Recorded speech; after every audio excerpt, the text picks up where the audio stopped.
Welcome to my sci-fi review. Swashbuckling, pirates, treasure. What does that make you think about?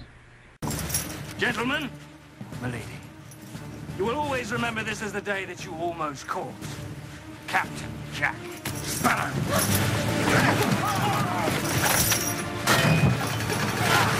What? No! This one!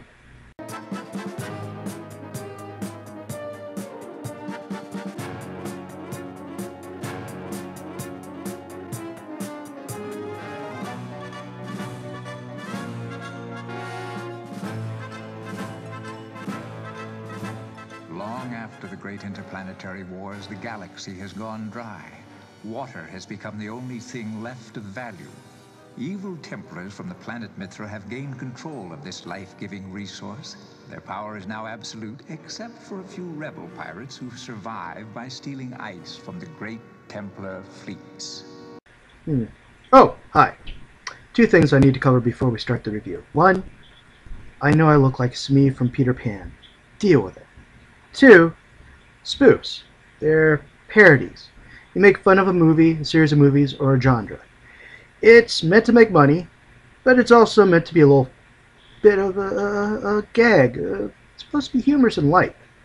When you watch Blazing Saddles, you don't get into a whole timeline of Western technology. You don't talk about language or why there's World War I Germans in a gun battle. You just enjoy it. There's many, many spoofs about many genres. They'll make spoofs of science fiction movies or fantasy movies. They'll also make spoofs of horror movies and movies that were psychological thrillers. And also, they'll make fun of, well, mystery, detective, and noir movies. Now, this is a sci-fi spoof, so of course they're going to make fun of things like Jedi. They're also going to make fun of, well, the Alien movies. Okay. Now note the juice which flows from the initial incision.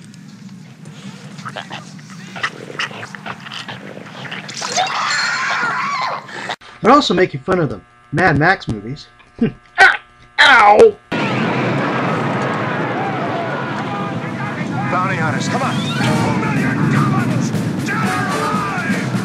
There's romance. Yeah, what's going on? Big surprise, Daddy.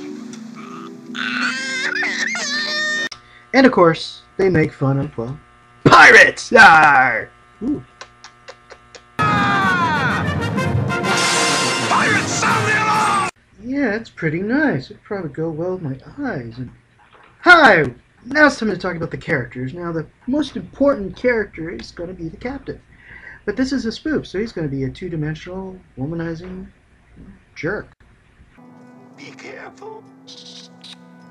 You know, the writers aren't really worried much about being accurate. This is sci-fi spoof. You might end up catching something like, I don't know. Herpes. Ew! I told you not to go kissing girls. Let's meet the robot building lieutenant of the pirate crew. Beautiful. Yeah. I just rebuilt him. Ah, looks good. His motor system is 0.01 milliseconds faster than the finest Omega build. I don't mean anything by this, but is there any particular reason why he's black? Sure. I wanted him to be perfect. Now there's also the princess, intelligent, smart, heavily armed, who has the quest she has to go on to find her father, blah blah blah blah, and she needs the pirates to help her, whether they like to or not. Well, we've got three problems there. Which are? Your partners. I do believe we have the controlling vote. This ship and everything on it belongs to me. Not anymore. Wrong. Because this is a sci-fi spoof, there's no issues with limits to how fast a ship could travel. These guys could visit the rich planets, the pirate planets, the water planet that technically doesn't exist in zoning, legend, and myth, and then of course the generic fog-covered planets like this one. Amazon women riding unicorns. I think this ship's going to develop some engine problems for the next few days. Oh my!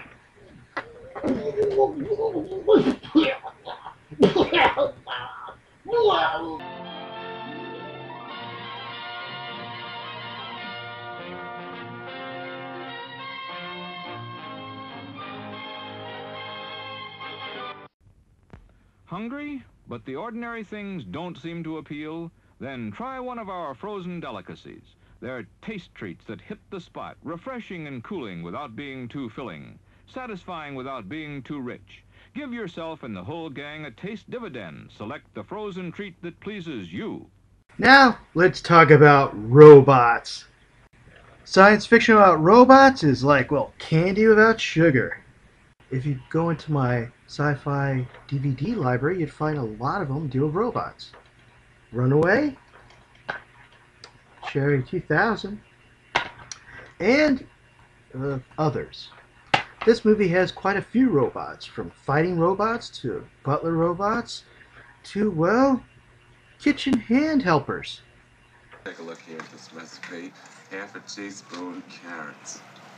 Well, he's a big eater, as I mentioned. Put a few of these things in. Then we have the legitimate business robot. Finest kitties on Mithra. Well, there's also a clip of a family of robots. It's a short clip because it's actually a famous scene, but I do want you to see it. A family of robots. That means they've been given the right to reproduce. Under the law, they're protected. They're equal to human beings. I mean, we've barely gotten to the point where we can make robotic vacuum cleaners. Yet, we've also gotten so advanced that we can make stuff like this. In the war on terrorism, meet America's newest and deadliest soldier.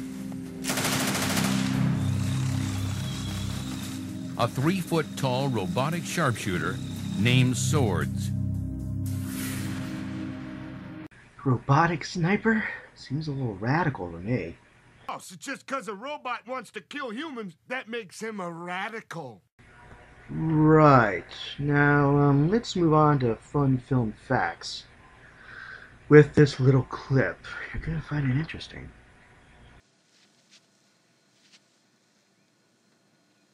They want me to disconnect.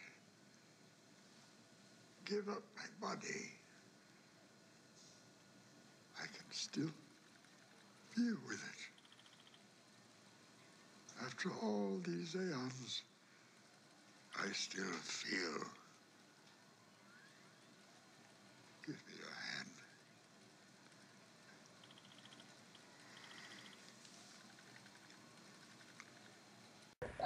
It's wonderful. It's so emotional, so three-dimensional. What's it doing to the spoof? I mean, a villain should be eating babies and throwing the mothers, and kicking puppies, and kidnapping nuns, and saying stuff. No! Leave him. He will live to serve my purpose. Hey, thanks, Jack. That cheered me up. Now, the reason why John Carradine, the leader of the Templars, is a three-dimensional, well-balanced character with emotions and fears of death and all that other stuff, is because he's a parody. Most villains, let's face this fact, folks, are kind of one-dimensional, ruthless psychopaths who wouldn't really function in real society. This movie's saying, look, you guys could do better when you build your evil characters. You're not going to, but you could do better. It's time to talk about the flaws. Oh no, we're talking about the flaws, and the big one here is the pirates. Listen, I understand they're stealing water and ice from the evil Templars, but that's part of a system. And the water usually goes to not just the nobles, but the peasants, the farms, the ranches, everything. People need water. It's not just necessary for life, it's necessary for trade. It's currency. And don't tell me this is a victimless crime. Insurance companies aren't going to cover water. It's like being asked to cover currency. And the pirates are not seen in any part of this movie giving it away to people. They're seen using it to repair their ships. They buy robots, and for all we know, they buy company. Oh, yeah, but it gets worse. Look how they treat their robots. You see down there?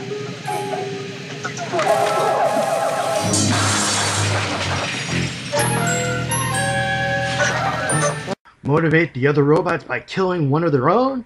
Great, use their fear against them, and that's what makes this next part even more horrifying. Remember when I talked about buying robots with water? How much do we pay for these things? That's a TX-40! It's more powerful than all ours put together! You buy and train or reprogram emotional, intelligent beings to fight your battles. You're greedy, self-centered, ruthless, water-stealing, slave-owning pirates, and you're the heroes of this movie! Yay!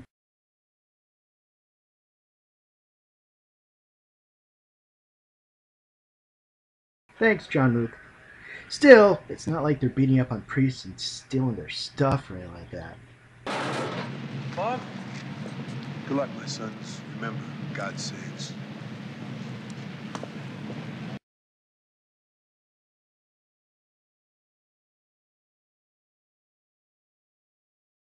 I give this movie a 7 out of 10. Don't get me wrong. In fact, there's a lot of things to enjoy. This is going to be a classic because it's spoofed, well, Star Wars, Aliens, Mad Max. We're going to be watching those movies for centuries. And even pirates, well, they've kind of made a comeback. And the humor, well, the best part is not political or culturally motivated. They don't talk about bands that no longer exist. They don't talk about politicians that screwed up so many decades ago. True, most of the humor is physical with pratfalls and, Oh, God. well, humor is relative.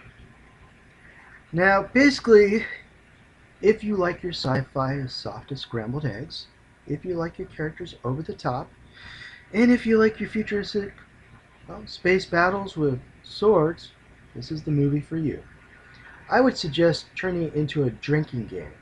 You know, a shot of rum, which fits the pirate theme, every time somebody says water. Well, yeah, it's a spoof. They're supposed to make fun of you. It's not meant to be an insult or anything. They're just making money. Can you hold on a second? Really? Just a second? I got Luke Skywalker on the phone here, and he's really whining. I'm going to leave you with some fan service from the Ice Pirates. Okay? Yeah. I called you a whiner. Yeah. You are a whiner. You whine all the time. They cut off my arm. They killed my family. I have to wear black all the time. Bleh. No, don't cry. No, oh, no. Breathe in. Breathe out. Because this is just like what the Greeks done at Troy. I said the Ice Pirates would be doing the fan service. You head-stealing Monkey Island wannabes?